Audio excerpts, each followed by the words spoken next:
Today we thought it'd be good to talk about stories a bit since we had Anthony on last time and he mentioned his favorite story and got some good conversation going. Good I one. guess, Dad, to kick it off, if you want to give us a little bit of the background of the origin of the stories and kind of First, why they are the way they are. I'd been in a resource room and I'd been in a self-contained classroom. So I had my children for long periods of time, and I did precision teaching tactics to teach them how to read. And I already knew the reread. I already knew how to do readabilities and rank stories and all, but I had to find stories leveled, because that's my belief system, is climb up the ladder. And I had to have stories as they moved. But then when it became, let's get this out to everybody, I needed to write my own, and I needed them to be age appropriate. And the biggest thing I needed from working with random stories with 1-minute timings was I needed a story to start and finish in the minute at the right speed, at the right number of words. And that's the hard part, you know? And so what you're seeing is very hard to replicate it because it seems almost impossible. I need a pre-primer story with exactly somewhere between 40 and 50 words. And then I need to make the next step up by adding 5 in. So I had to write about 100 stories to pull out 50 to start with. And then that's evolved over time. The rationale behind the stories, I would not think it would be controversial, but of course, everything we do is controversial, is I'm very much into going up the step ladder, level at a time. No, I'm not going to hit a child with a gazillion words he doesn't know and can't figure out. That'd be stupid. That'd be failing. But nor do I want to keep a word out because they've never seen it before. So I'm in between. I'm a strong believer in leveled reading. So we move up the ladder. I'm also a strong believer in immediate correction because of what reading is. Reading is not decoding. Reading is also not figuring out what the hell does this mean. That's not reading either. That is processing is what that is. Real reading is language. The book's talking to you. Ken Pugh put it that way, and he's from Connecticut, and I forget what institute, but he's worked with Sally Shewitz. But they've done the fMRIs, and it's beautiful. Reading is language, so let's not play like it isn't. So the great stories are language. They talk to the kids. They are carefully gradated and leveled. That's the most important part to me, is them being leveled. But if I need a big word, by God, it's coming in there, because I'll tell you what it means. I don't have to worry about that. We have some of our practitioners are making this mistake, and they're having them take 7, 8, 9 seconds to try to process and figure what a word is. That's phonics work. That's after work. That isn't reading work. Reading work is making sense out of what you're reading, getting into the flow, getting into the intonation, getting onto the meaning of it, hopefully enjoying it. It's the stories are written for children, not textbook committees. So going back to the stories being kind of gradated and leveled, I know you made your own readability formula to kind of do that. So I guess I want to ask, a little bit as to why you felt the need to kind of make your own formula and how, like, what you kind of based it around. I started using the Fry readability formula because I liked it a lot. But then on my own, I had to take a word like, there's certain words, like the word Washington or Christmas. Those are long words with a lot of intricacies in them, but we all know those words because we sing them so many times. So in effect, those are like first grade words, even though it's 3 syllables and all these letters. But a word like nuance, N-U-A-N-C-E, well, that's not a second grade word.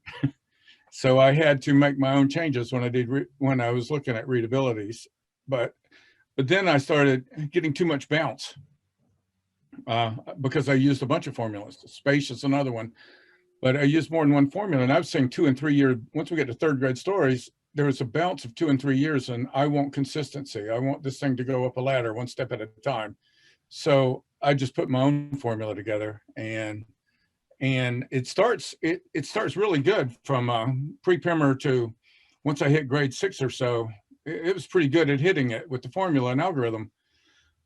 But then it started getting all whacked out. And that led me to believe and see that readability in itself isn't a reality. It's a manipulation we've done to try to make everybody understand something. That's all it is. There's no such thing. we do know there's levels, and that's on my own readability formula. I started getting it to, I know what a semicolon does. Semicolons really increase the difficulty of reading, as do colons. Foreign phrases really not really blast up the readability. So I had to put all of those kind of things in there with points.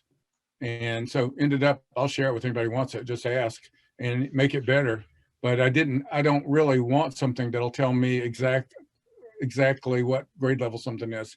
And that's where the Lexile people have kind of figured it out, that putting a year and a month on every passage you ever read sort of starts getting into, when you get good at it, impossible. So that's why the Lexile people have done their own stuff. And we're not going to Lexile everything we do, because you got to pay for story by story by story. And when you're paying and your stories are 1 minute long, you got a 40-word story. I don't need a Lexile level on that. Well, we just put them in level 1, level 2, level 3.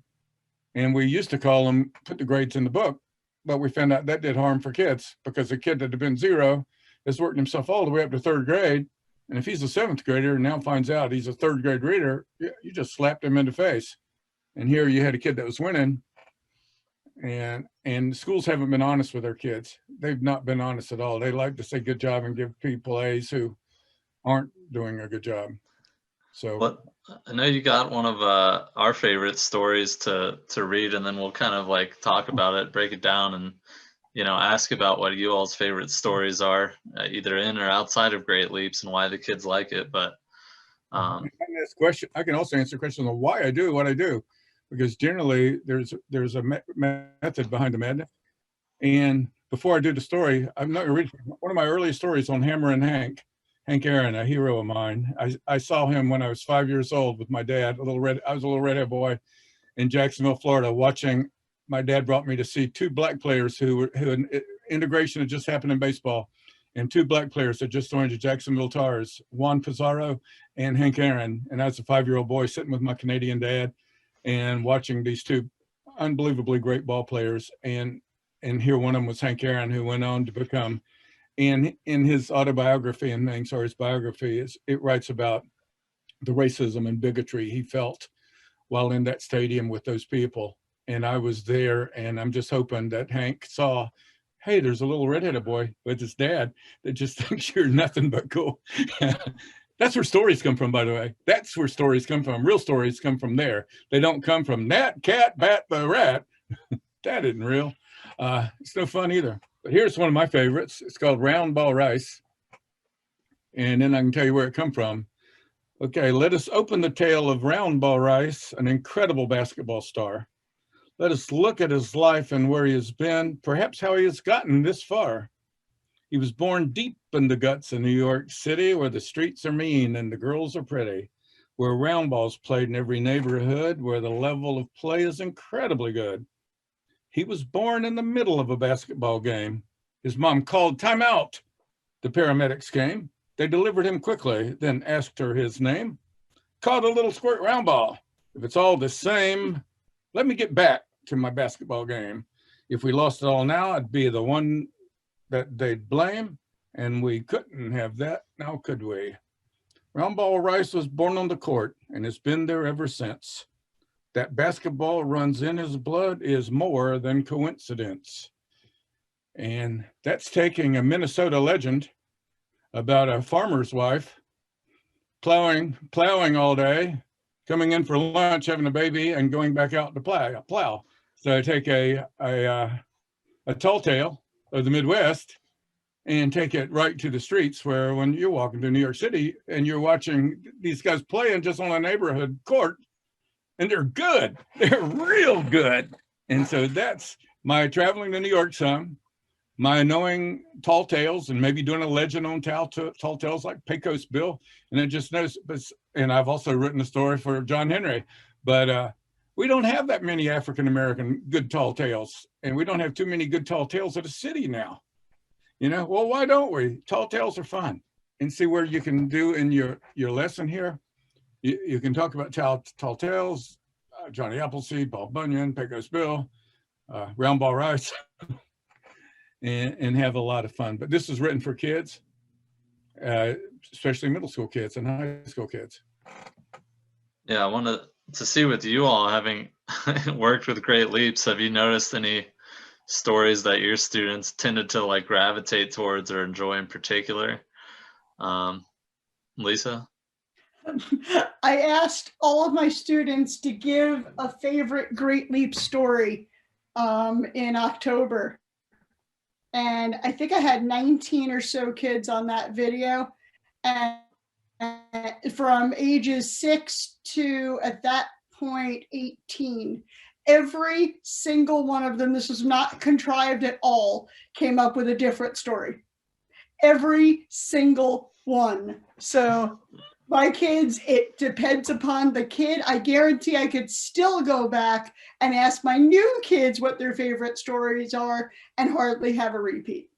That's what the art on my board is their favorite Great Leap stories. And I don't have a repeat on that. Actually, that's The Cat with Golden Fur. That's Pie, Brianna and Tina. So that's how the art got on my board. These are all kids doing their favorite Great Leap story in art form.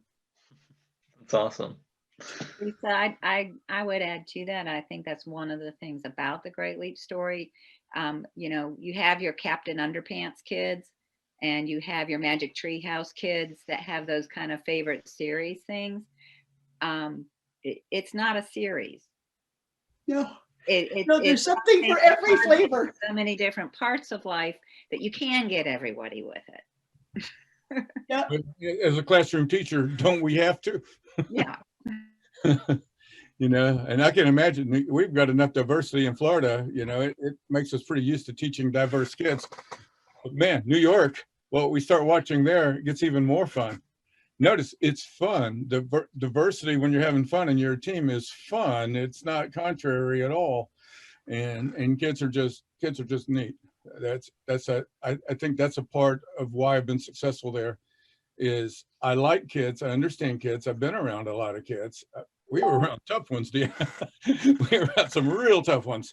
But you can tell if you're a teacher in a school if you like hall duty or not.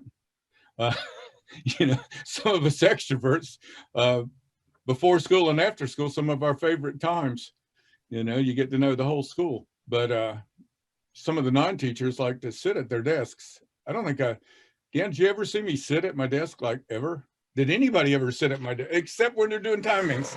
I'll take that back. Yeah, we used it as an instructional table.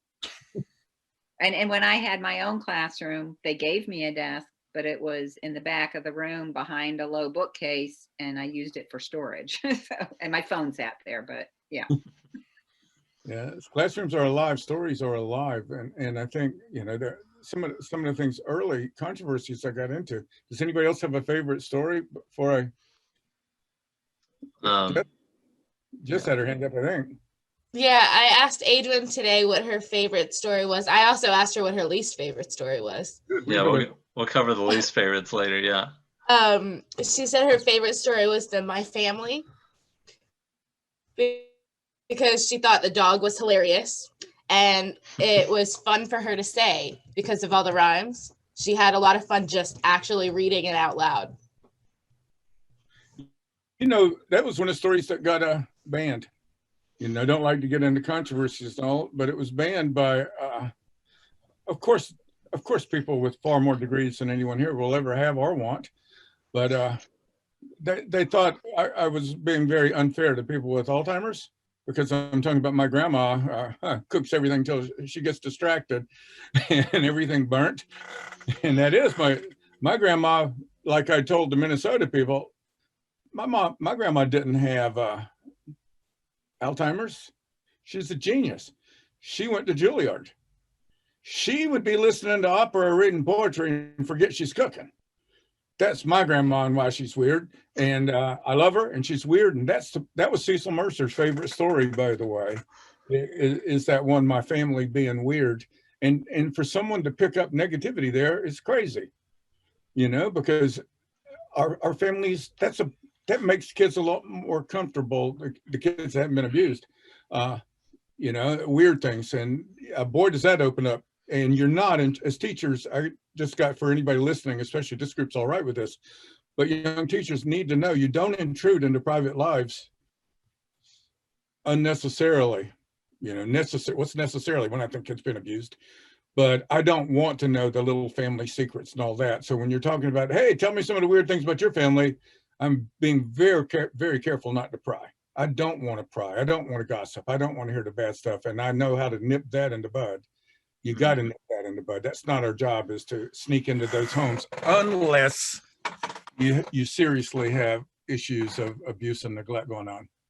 You know, one of the things I want to mention that I found interesting is, as you mentioned, you know, your inspiration for stories comes kind of like from your own life and experiences and you know, thoughts of your childhood and so forth. And yet it's appealed to kids from such, like you said, a diverse background, and maybe part of it being because there's not, you know, images there telling them what this story looks like, or there's, you know, a lot of room for them to find what, you know, what they relate to in that story. But yeah, you said, I think when you were first doing the stories, you weren't sure how it would go over because you thought you may need to kind of try to write or get authors or have things specific for different, you know, groups of people so that it would appeal, but that seems not to be the case. Yeah, I got lucky, but and that's where Ogden Lindsley has been really good in my training. Say, in his quote, and I just use this all the time because I'm wrong all the time, is when something happens that you didn't expect, he goes, well, that's why we have a rat, meaning the maze and the experiment, you know. So I thought for sure that Ken, the male, Southern Florida, on and on and on, would be writing for that the stories would only be liked by little segment. But suddenly we began hearing Eileen Marzola talked about she's one of my early helpers in New York City, just an unbelievable, wonderful woman, and knows more about reading than most people, than more than I'll ever know. But she talked about a little girl running into her tutor and said, I saw one. And she goes, what's that? A 16-wheelers. A 16-wheeler. I counted them. There's 16. I saw one. They're real. Well, a 16-wheeler is a big-time redneck story. And here's a little girl in New York City, and probably fairly wealthy, being tutored and everything, that got turned on by a story for redneck boys. So now we start finding our kids are so much alike. Let's let them be alike and let them have fun. What do you do when you hit when Bubba bumps into ballet? Boy, am I alliterating there. Bubba bumps into ballet. Bubba hates ballet. He don't even want to see anybody see him reading anything about ballet. What do you do? Skip it. I'm not going to make Bubba read ballet. I'm not. If Bubba don't want to read anything, we got a problem. But if a kid doesn't like a story, I'd almost say, I don't know. I have fun with that one. I don't know who wrote that crazy story. Let's find it. Let's go to the next one. You know, my job isn't as a teacher to sit and torture them. And a real thing I like with the digital that's going to give us power later is with the stories in the book, we can never go backwards when we needed to, because that shows a kid you're failing. With digital, we're going to have that power to handle recidivism soon, which has now become an issue because of COVID and things. That we've got Great Leaps kids that didn't get their Great Leaps that have fallen back 6 months or so. But all of our stories they've already done. And if we go backwards, they know they're going backwards. And now you got to deal with failure. And I just presume not to deal with failure and to deal with successes. So we may have to come up with a formula for recidivism. That's a good one for us, Mary, and anyone else who like to research. Sorry, Mary, did you have something? Oh, you're on mute, Mary. Oh yeah, I just wanted to piggyback on what Jessica was saying about the story My Family. My kids loved that story because they related it to a very recent, at the time, you know, Chinese New Year celebration with all the family. It's the only time in the whole year that they get together. It's during Chinese New Year. So they related this story to their crazy Chinese New Year parties, and they missed it so much last year. They'll miss it again this year. So it's sad, you know. I can't imagine being a child in all of this. Remember when it's hard for a lot of our adults to remember, just if I asked you things between what happened to you when you were 6 and 7, you could probably name me. Once you started naming, it starts flowing. If I asked you to name me things between 34 and 35, you probably couldn't come up with anything. That's so important. Every day of their life is so important with so many things happening. Those of us who are on Power Glide with life moving faster don't appreciate the minute as much as we have to. And so a big piece of the stories, what that has to do with the stories, is a big piece of enjoyment and just actually getting to lay back and talk with the kids about real things. And then they do the same with read, reread, they do the same story again, and you continue conversations, which is, there's just so many things that can happen. And from the early attacks we got, they want to, you know, I tried to explain, Eli, I always use, I should have come up with my own for you guys, but Eli Whitney invented the cotton gin. That's what Torgerson and group wanted my early stories to be all about. But for our children, that's not story reading. They don't know who Eli Whitney is. They have no clue as to what the cotton gin is. Sounds like a drink. And so they're processing. That's not reading. We went to the beach is reading. And that whole idea about these circuitries all lighting up. And it's incredibly pleasurable. Like we went to the beach. We, who's we? Everybody's different. That's why we don't have pictures. If I drew a picture of that, you'd see Jacksonville Beach in 1958. Well, that does New York City kids a whole lot of little good. Well, they probably know about Florida. But everybody's got their beach.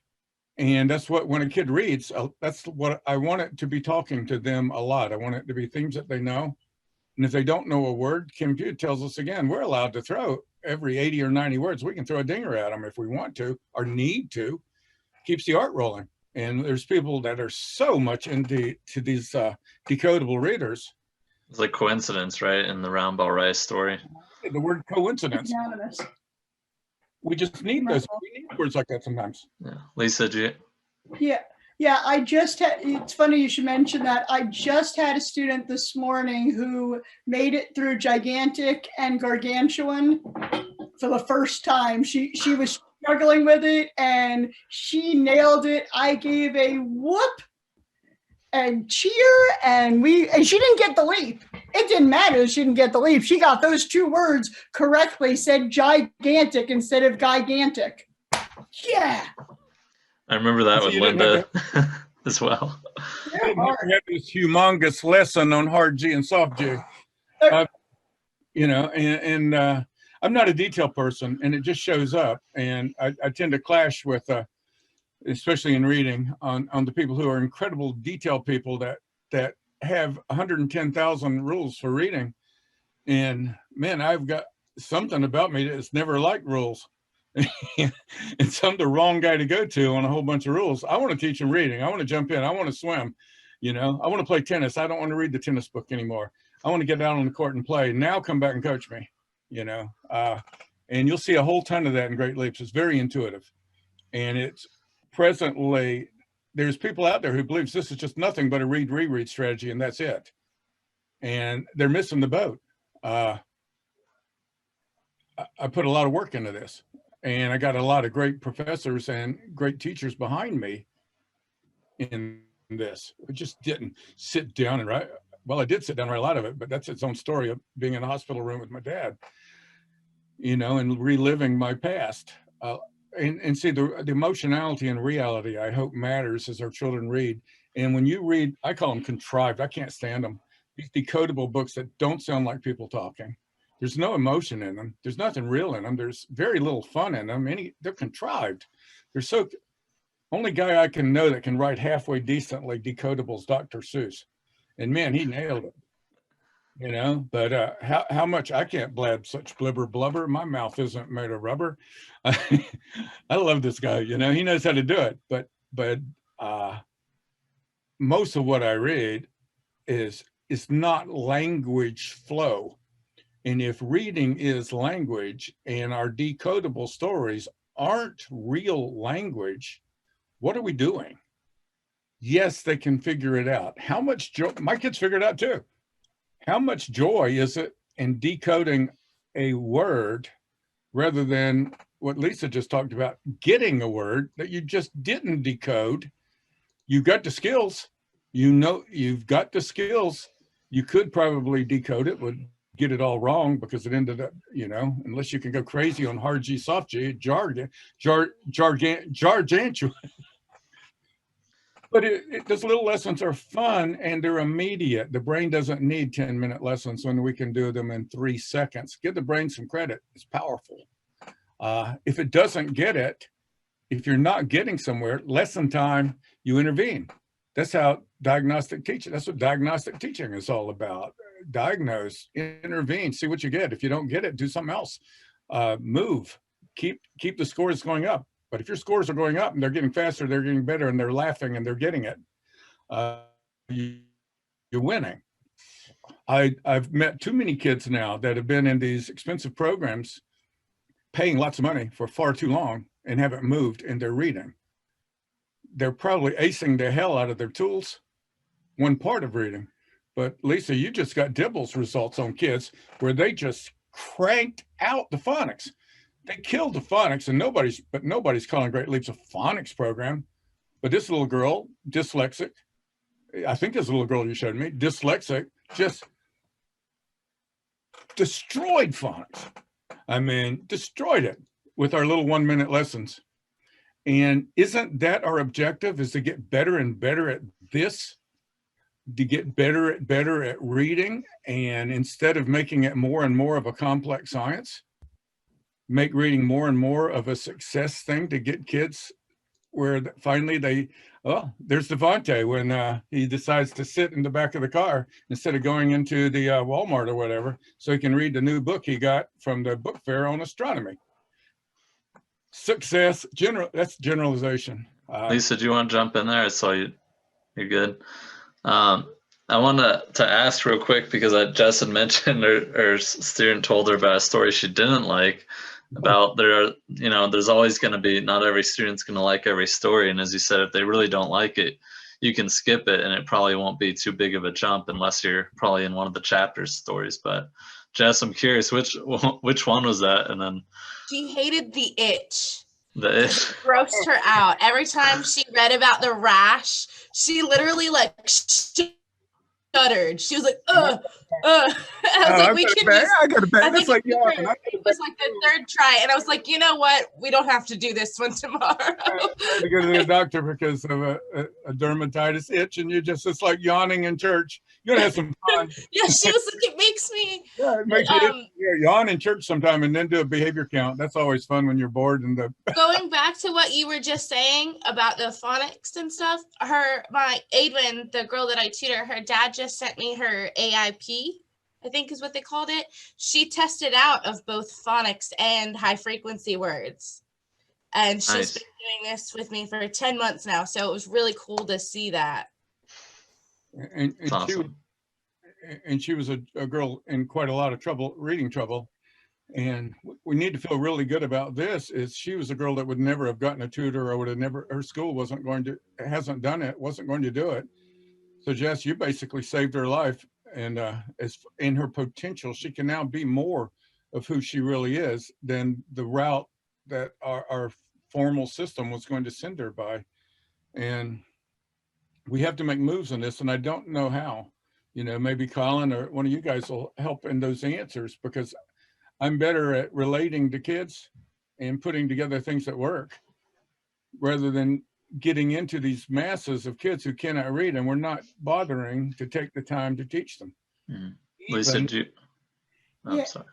Yeah, I wanted to piggyback off of something that Jess was saying and Ken was saying about stories that the kids don't like. That occasionally happens, rarely, but I will occasionally get it. I usually suggest that the student gives it 3 more shots. Suggesting that most kids, I haven't had a kid yet balk at the idea, and virtually every time because they do better each time, by the time they've given it 3 more tries, they're that close from the end, and they finish it anyway. So it's no big deal. They feel like they have control. It hasn't cost anything to their learning. And most of the time it's a win anyway. They stick with it. So they learn that they have power, and they also learn that sometimes it's worth it. Behaviorally, you said a couple of things there that really ties into my belief system, is empowering the kid. You know, the kid has choice in all this. You don't have to read it, you know. Just empowering many of our kids, the talks afterwards, after the stories. So many of the kids I dealt with had always been talked at, not with. So now the story gives us a framework to get a conversation going. And I don't care where they go. I like them going everywhere. You can't even film me doing Great Leaps with kids because I'm now so scatterbrained, and I'm so extroverted. I like to go in all kinds of directions, talking and playing and enjoying and getting vocabulary going, you know, that I'm not very good one to teach how to do the program in itself. But that whole idea of empowering a kid now has a stake in his own education. It does matter. And they're winning. We've taught most of our kids are losers. And we've actually taught them that. And that's awful. It's difficult to undo that. And you can only undo it with reality. Counseling doesn't work there, because then you turn into a liar. One thing I found really interesting in working with Linda was hitting the Nessie stories where they just definitely jump up and it becomes more challenging. She spent quite a while on a number of those stories that are part of the Nessie series. But and I imagine that's similar with a number of kids, but a lot of times that seems to be ones that the students end up liking the most and is really memorable. So I just found it kind of interesting that one of the more challenging stories, I guess by the end there, they've kind of crossed that threshold where, you know, they leave the point of frustration behind and they take on the challenge, but still are there to enjoy the story. My opinion when I first wrote them is it's how to get a book like what you used to enjoy when you're an independent reader. The idea of enjoying a book with many chapters, but little 1-minute stories. So of everything I've ever written, the most feedback I've gotten from tutors and kids is on the Nessie series. And I have answered in person every single letter sent to me by a kid on those. You know, they do ask questions like, is Nessie real? Well, she was, you know, that was my first and only dog, not only dog, but my only dog. Other dogs being family dogs, but Nessie was my dog. And yes, she did get bit by a snake. And yes, she almost died. And man, I could write 101 Nessie stories because she's such a cool dog. Oh, is that one of the letters Jess has and then Lisa has the picture? Look at that. That's funny. Yep. Do you want it, kid? Oh, yes. I don't know. The letter is right now. Did you just get it? Oh, it's just coming here in the office. But you just get it? No. You handed this to me a long time ago. I kept it in there. Oh, she saved stuff. Dear Mr. Campbell, my name is Benjamin Blank. I'm in 4th grade and I have dyslexia, but I am smart and a good reader now. I work with Lois. I like Great Leaps. Of all the stories that I read, I like Nessie, Snakebite, the best. I have some questions. Is Nessie still alive? Did Nessie ever get her hair back? Thank you for reading my letter, from Benny. And that's a kid from New York City. Isn't that cool?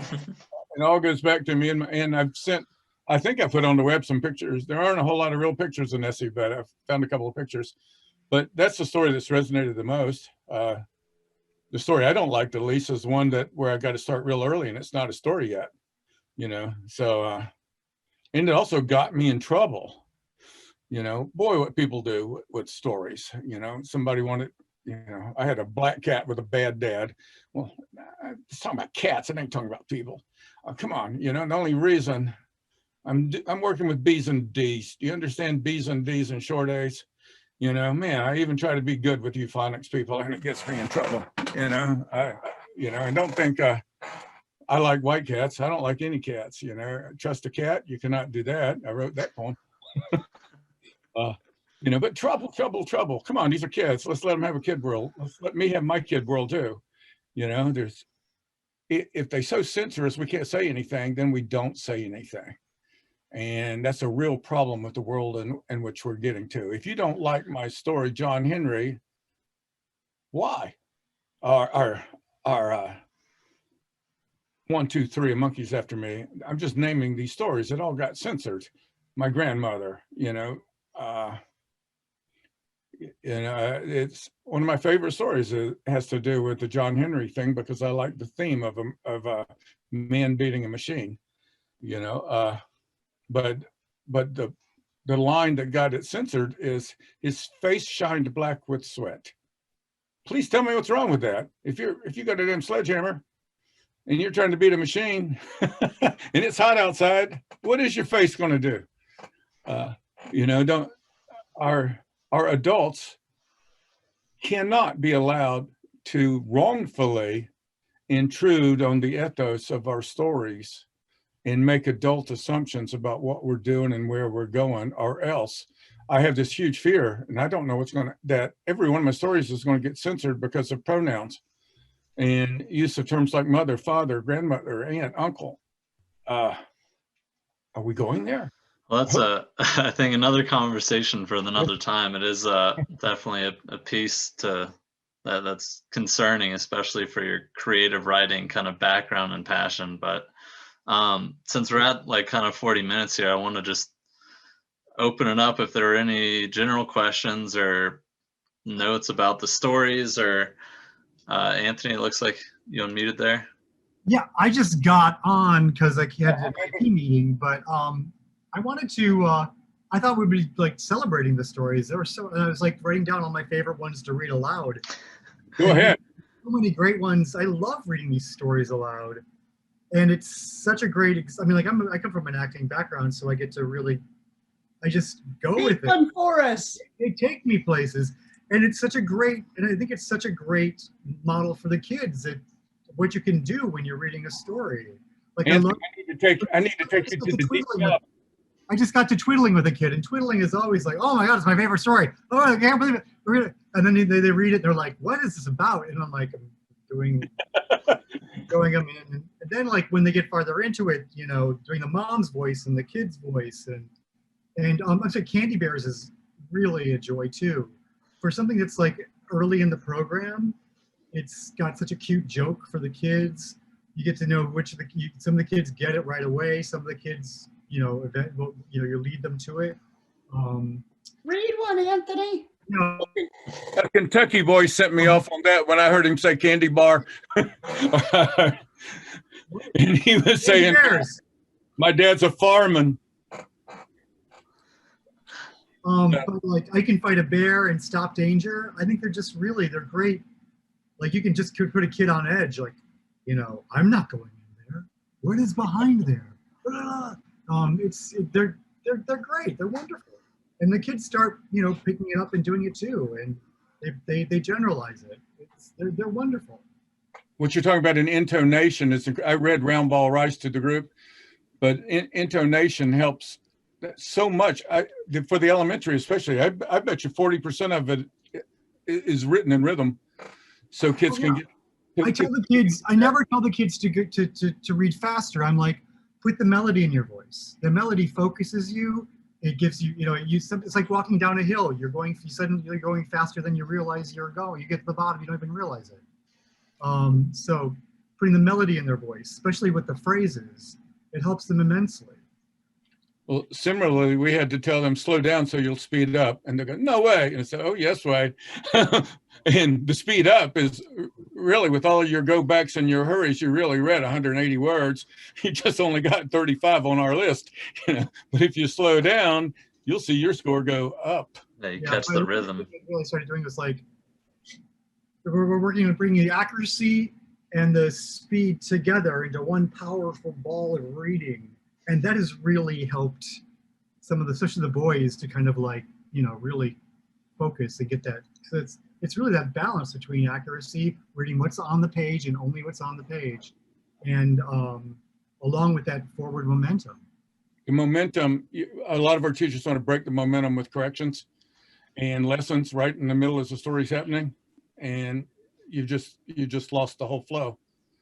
You would have, since you're in acting, Anthony, you may have liked to see a group of my children from the middle school when Great Leaps was just starting, found that some of these stories were written in a rhyme that they could do step with.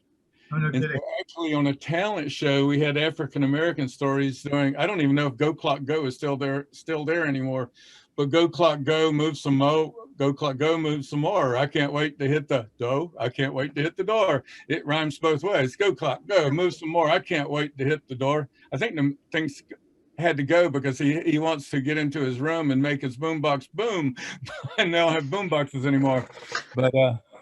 But to see kids dancing to what I had written was nothing but cool. That And is kids cool. are reading it. Really gratifying. I wish we had filmed it. Hey, Yes. do you have something to jump in there?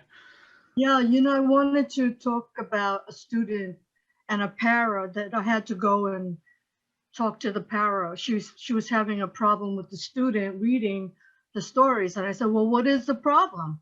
And she said, well, Miss Wing, he's not reading, he's rapping. And I said, let me tell you something. You let that little boy have his rhythm. I don't care how he gives it to you. You listen to him carefully. And if he hits every word accurately, you let him find his rhythm. He found it. He found it. So just enjoy it, you know. But she just was adamant that he was not reading. And she was questioning him. And he, you know, he's the one that contacted me. Miss Wing, I need your help. Come to Murray Bergstrom High School. Wow. That's cool. You got to go and advocate for our kids, you know, especially a struggling reader, finally loving what he was reading and really getting into it. I couldn't believe that she stopped him, you know, and said, no, can't do that. That is wild. Can I give an update on two things that I found out since I reported you guys last week? Yeah, Yes. absolutely. I attended, when I was talking about this one kid, and I kind of like stopped in my head and was kind of like, who was having problems with phrases. It wasn't the phrases in the phrases, it was the phrases in the stories. And I just had an IP meeting for him that I sat in on. And it turns out that's what a speech teacher talked about. That was a real problem for him in English and in Spanish, of being able to read fluent, like syntactical. And so the work that I was doing to get him to read it, you know, correctly was actually really on par with what he really needed. That kid has since he came back from the summer program. I got him back into Great Leaps a month and a half ago. He'd gone up one reading level when he got back. He just recently went up 2 reading levels for his recent IEP. And I found out that one of my kids who's still stuck on K, and he's like in his 8th month of the program, the teacher just contacted me. He went up from K to N, which is like the big jump. That's into inferential stories. That's into like multiple characters in a story. Like he made the big jump, and he did it like boom. Like he went from L to M to N. So like, I'm just thrilled. I'm just really thrilled. Ian really likes this piece of it. It's the data collection. We're going to start seeing, this has happened a lot in my career too, where boy, with some kids, it seems like we've really slowly gone forever, and then boom, you get the great leap. Well, now that we have digital data, we're going to maybe be able to track some of these and start seeing where does it happen and at what length does it happen? How long was the kid in it before you boom it? Is this a matter of trust? Ogden Lindsley, what he said, our world is so punishing to our children that they don't trust you because it's all so punishing, and they're afraid to perform. But once you take all the punishers away, mistakes are no longer punished. You're now free to perform. And once you're free to perform, that's what they call the great leap. I could hand a kid now that trusts me, that's reading at the 2nd grade level, we could work on Franz Kafka. Good. and then I'd have even more words to teach, even more ideas to go through because they trust me. But our kids of dyslexia, our kids with labels, and I don't like labels, but they have been so punished. If I were going to go back into life and do something doctorally, I would want to see the impact of subtle punishers on kindergartners and 1st graders, because I think it's huge. you know, because they're coming into our school so happy and so young and so free, and fire hydrant kids, you know, they're playing in the water and fire, and life is, and next thing you know, you're sitting on the row with the dummies. And I got to do that. You know, my first year I couldn't read, and I know what it feels like to be the dummy and to be treated like the dummy. And my stories, thank goodness, we break kids out of that individually when our system isn't designed to do it, and we're failing masses of our kids that I don't even like the language of calling our troubled kids marginalized.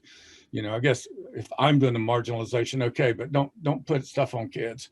The kid's a kid, and that's been my general theory: is a kid's a kid. And I had the luck of being in Florida. We talked about this earlier, and then what you guys in New York City are getting is we had vast numbers of different kinds of kids, and they were all, if you had a good class, all become a real unity working class where it's a whole lot of fun.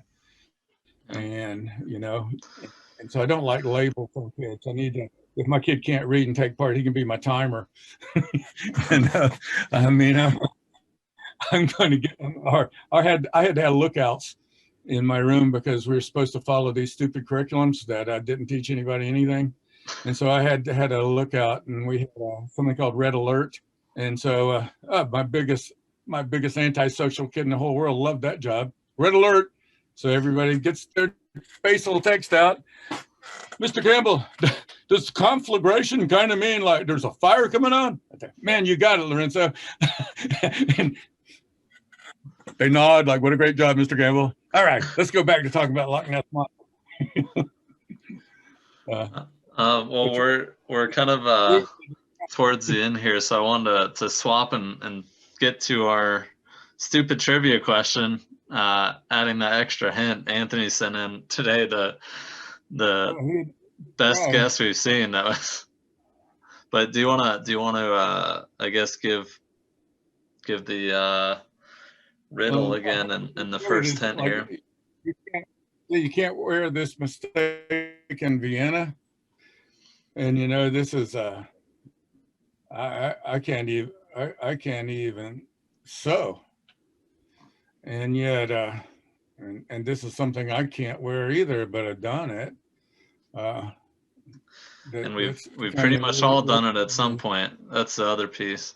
Almost everybody's probably done this at some point in their life. And you can't wear it. And so, you know, just looking at a set of clues, you know, you don't throw in Vienna, not tongue sausages. Crack me up, kids like stuff like this. The word wiener comes from Vienna. I love that. I teach kids more trash that doesn't mean anything that they love. Yeah. But yeah, so it's, I mean, this is, I guess, our first hint and second week in it, I guess, or technically third week, but it'll go up now to the $50 Amazon gift card if somebody can get it, and I'll follow this up with the riddle written out and the hint kind of written out in an email, so you can sit and stare at it and twiddle your thumbs a bit and maybe figure it out. You know how stories for first grade level are so bad and are so babyish? Here's my story for prisoners at the pre-primer level. Cash a check, not for you. I know just what you would do. You would spend it all on beer. I wouldn't see you for a year. Then I'd get a call from jail to cash a check to meet your bail. That is a pre-primer story for adults. And I can't use it in elementary school. Oh, why not? We should try it out. Yeah, try it out. I went to prison. I actually had people that would have been executed when I went to teach Great Leaps in the Florida prison system, and when the death penalty had gotten rid of. Well, first I made one of the biggest mistakes I ever made. So I'm a good teacher, make all the mistakes. Is I was telling our prisoners, the guards were not nice people, by the way, but as I'm telling all the prisoners, you know, with reading you can escape. Oh God, that was the wrong thing to say. Iron bars do not a person make. Well, not getting anywhere there. But I had a poem there. I kissed the flower of death, gazing into her eyes. And like one of the guards, they were the dumb guys there. One of the guards says, "That's a sex poem." And the prisoners, "Oh, this is really cool." Look and go, "No, that's a drug poem." And see, they're getting it. You write for your audience, you write for your groups. And boy, I know some people who want to read so bad they'll go through torture, and have to read about babies and monkeys and stuff when they're a ninth grade girl. Last thing you want to, but they've wanted it so bad, so we can make it so they can do it. And that's the cool thing, is watching them. I go back to him a lot because I like what he says. Is Ken Pugh is talking a lot about, we can teach like 96% of our children to read. And no excuses. We can do this, and we've shown it. And now we're having to argue over how many angels can dance on the head of a pin instead of going out and teaching our children how to read. You don't need 100,000 rules because it takes too long. Every kid is going to set it. Another great thing about precision teaching is the kid sets the rate of the movement. Not me in the lesson book. The kid sets the rate. And I hope with our artificial intelligence capabilities, we can get better and better at through performance, being able to make decisions to get this kid reading. I got an 11-year-old girl. I don't have all that long to get her to read before this culture starts smacking her hard. You've got gangs going after the boys. And you've got a culture that's not cool to be smart.